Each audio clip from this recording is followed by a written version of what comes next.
Hello, wonderful listener. Welcome back to Giggle. Great ideas, great life. My name is Mohita and I am a giggler.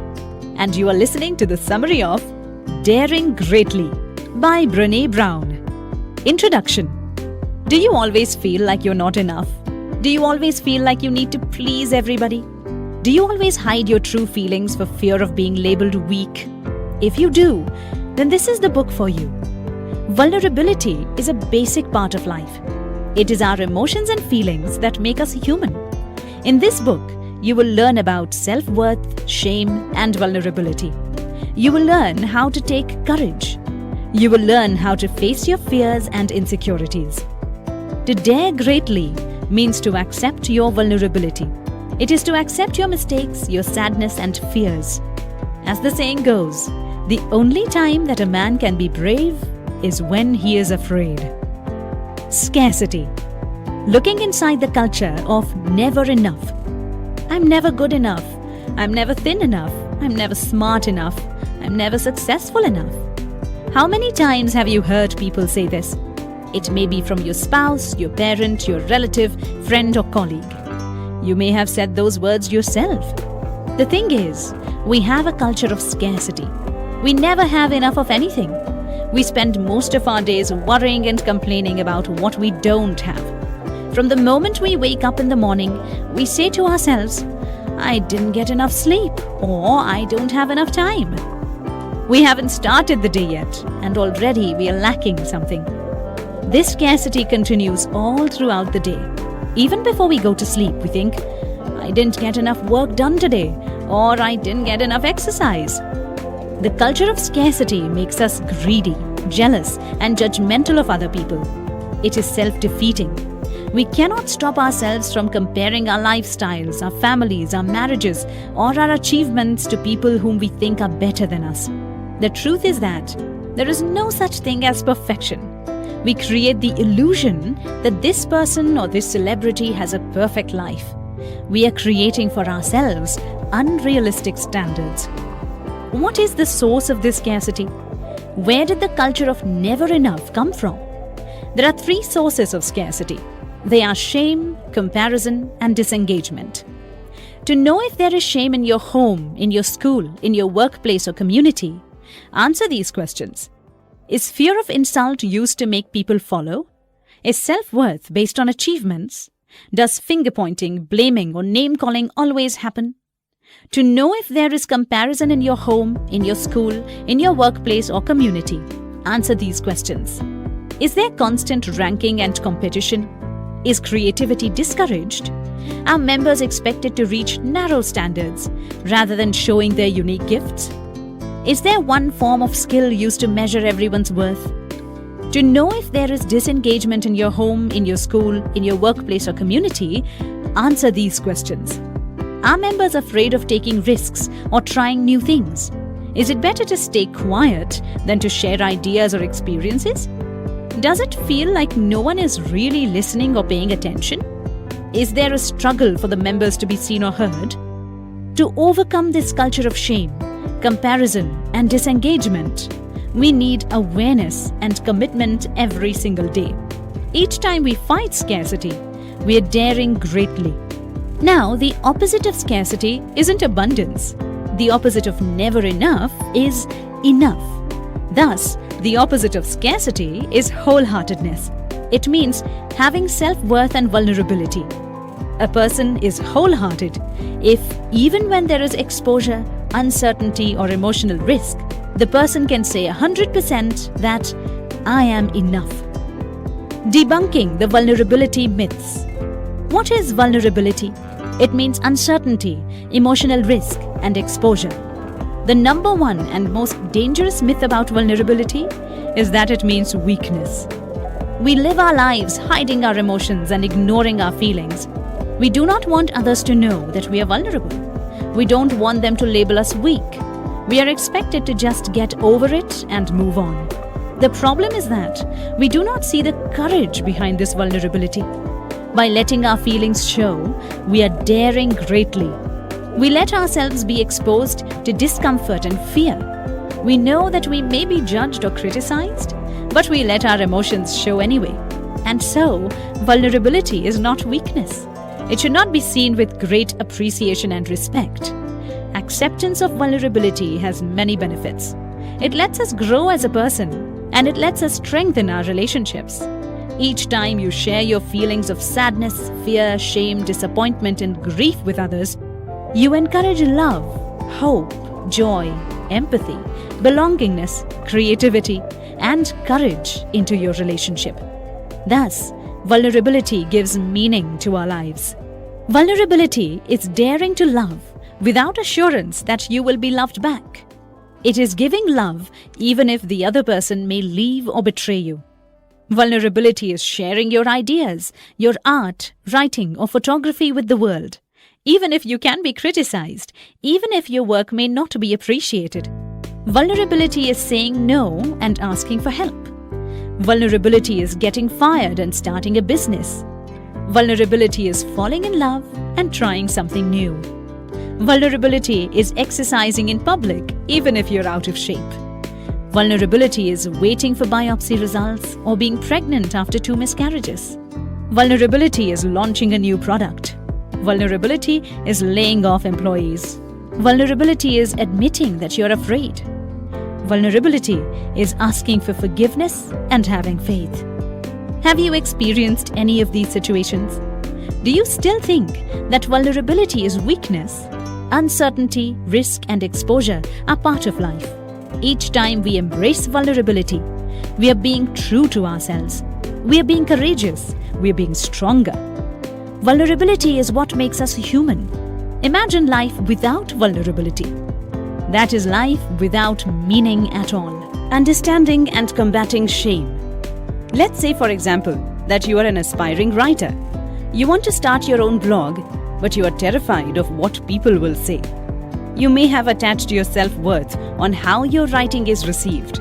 If people love it, you conclude that you're worthy. If they don't, you feel truly worthless. This is shame.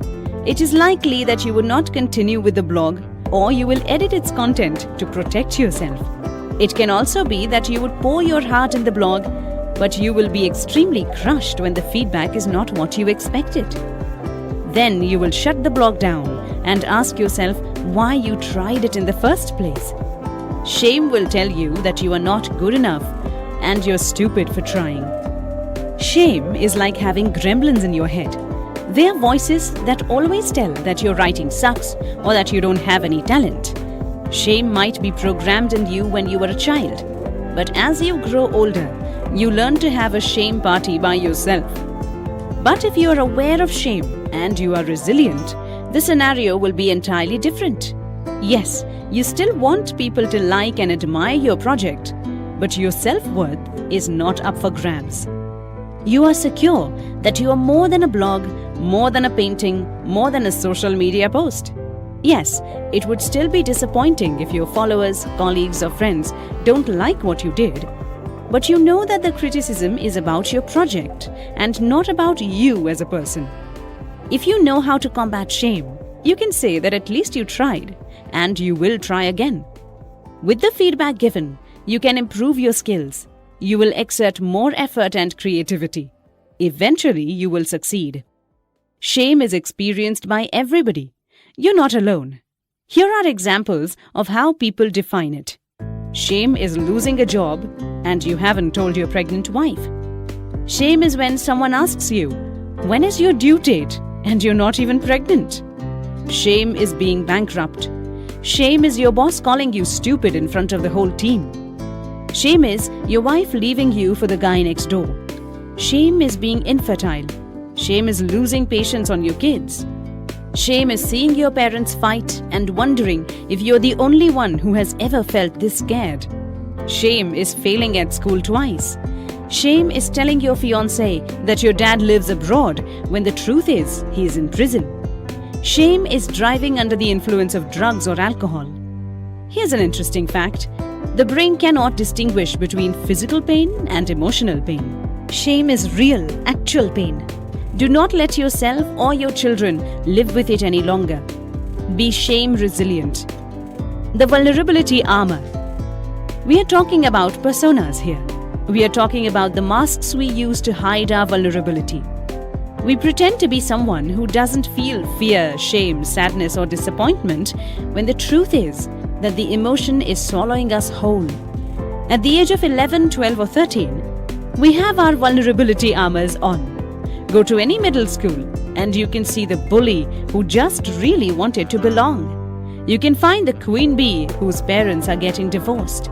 At teens or preteens, the mask is still ill-fitting and awkward. Any observer can notice the feelings of self-doubt, fear, or shame that the child is trying to hide. But in adults, the mask is hard to distinguish anymore. It fits like second skin, and it would be very difficult to take off. The vulnerability armor is our defense mechanism. It is important to pinpoint how and when did we start to wear this mask. What caused us to hide our vulnerability? How can we finally put down the armor for good? You can finally stop pretending when you know for sure that you are enough. You don't need to feel shame because your true self is worthy. You don't need to compare yourself to others because your true self is amazing. You can take risk and let yourself be known because your true self is extraordinary. What are the 3 common masks that people use? What are the 3 types of shields we choose to protect our vulnerability? The first is forbidding joy. The second is perfectionism. And the third is numbing. It might be surprising, but the truth is that we feel most vulnerable when we are feeling joy. People are scared of the source of joy being taken away, and so they forbid the joy or expect the worst to happen. Here are instances when people feel pure joy that makes them vulnerable. They tend to imagine the worst-case scenario because the feeling is just too good to last. Joy is falling in love. It is getting engaged. It is having a baby. Joy is having a fulfilling job. It is getting promoted. Joy is watching your kids as they sleep. It is spending quality time with your parents. One day, Dr. Brown is headed to San Antonio with her husband and 2 kids. They are having a vacation. Her son, who is in kindergarten, is telling a joke that he learned from school. All of them are laughing in the car. Dr. Brown is filled with joy. Suddenly, she is hit with vulnerability. She remembered the news she watched the other day. It was about a family which had a terrible car accident. All members were dead because of the strong impact of a 10-wheeler truck. Panic struck Dr. Brown. She told her husband to slow down on the road. He replied, "Honey, we've stopped." Mind the gap, closing the disengagement divide. Practice what you preach. That is how you close the disengagement divide. There is what we call aspirational values. It means what we want to do, feel, and think. Then there are practiced values. It means what we actually do, feel, and think. If there is a gap between our aspirational values and practiced values, if these 2 don't meet, that is disengagement divide. Group leaders are prone to this. Parents, teachers, bosses, politicians, pastors sometimes don't mind the gap. They don't practice what they preach.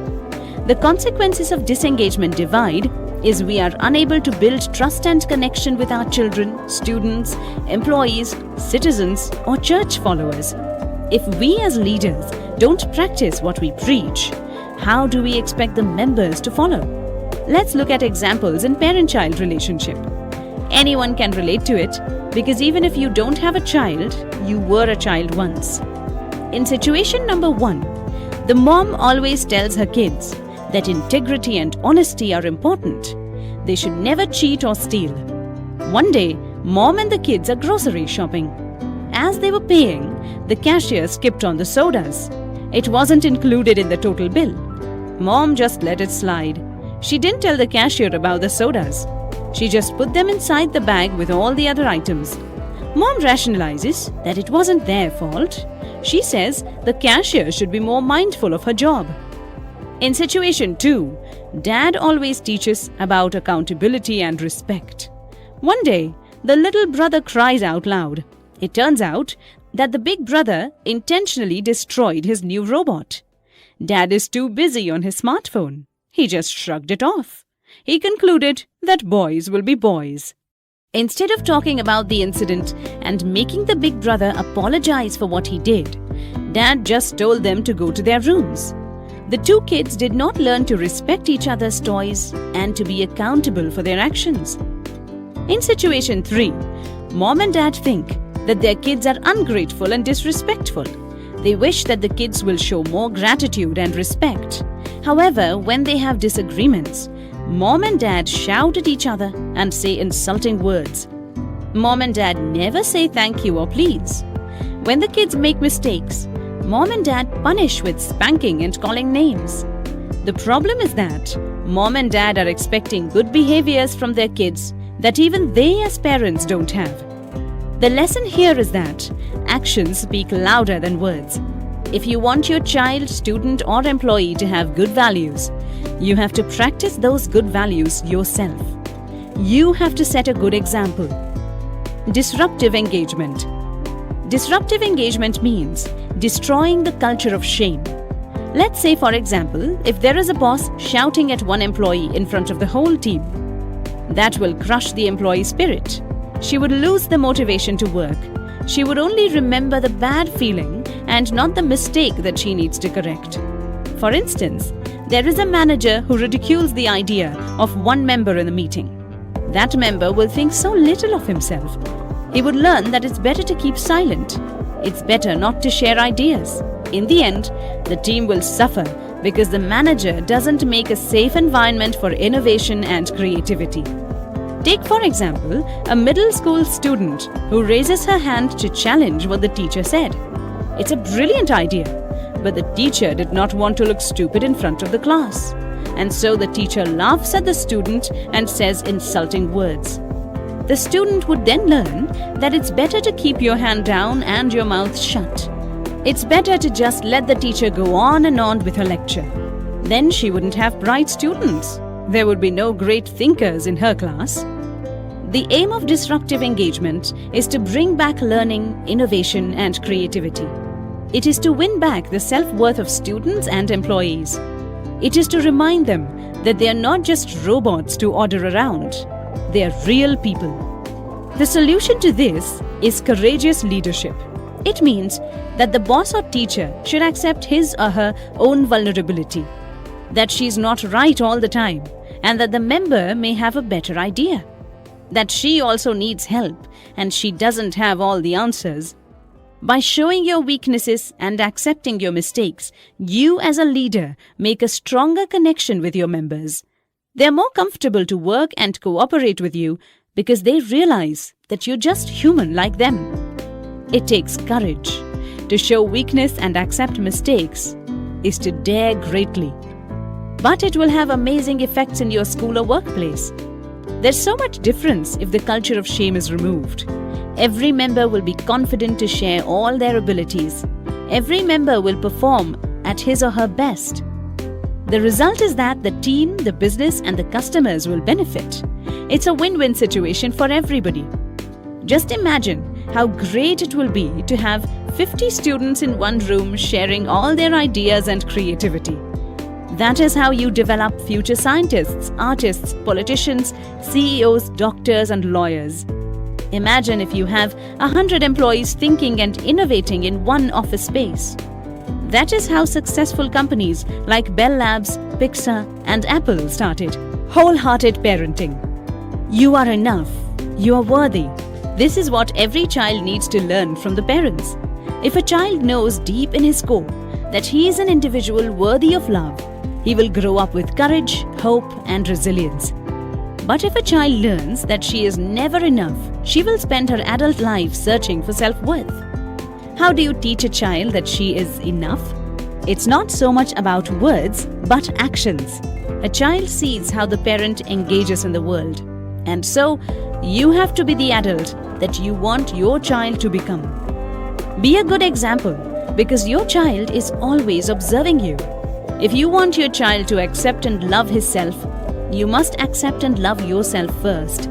If you want to teach your child courage, you as the parent should go through life without shame, judgment, blame, and fear.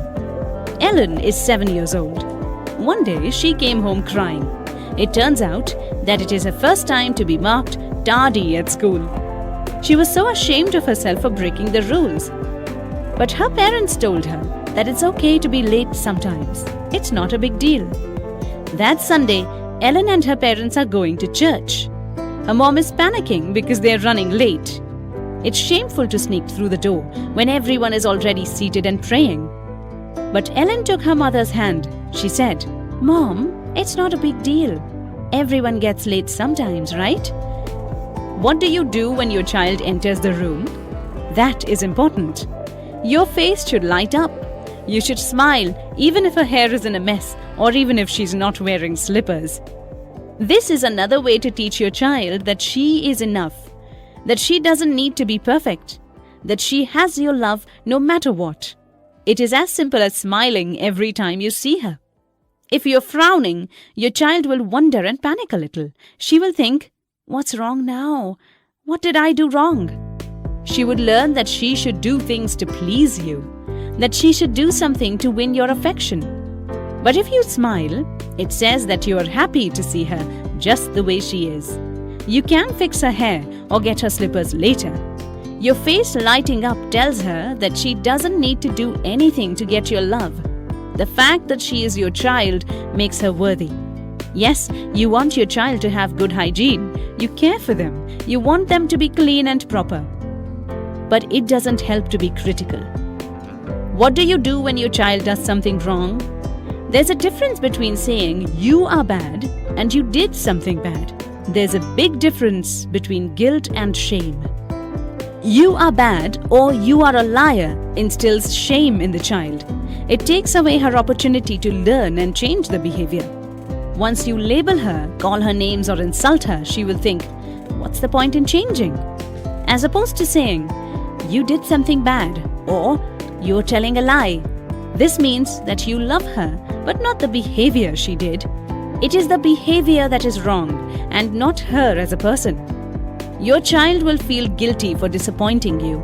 If you explain it calmly, she will learn not to do it again. As early as 5 years old, you can teach your child what is guilt and what is shame. Brittany is a preschooler. One day in art class, the teacher found glitters all over her hair, face and body.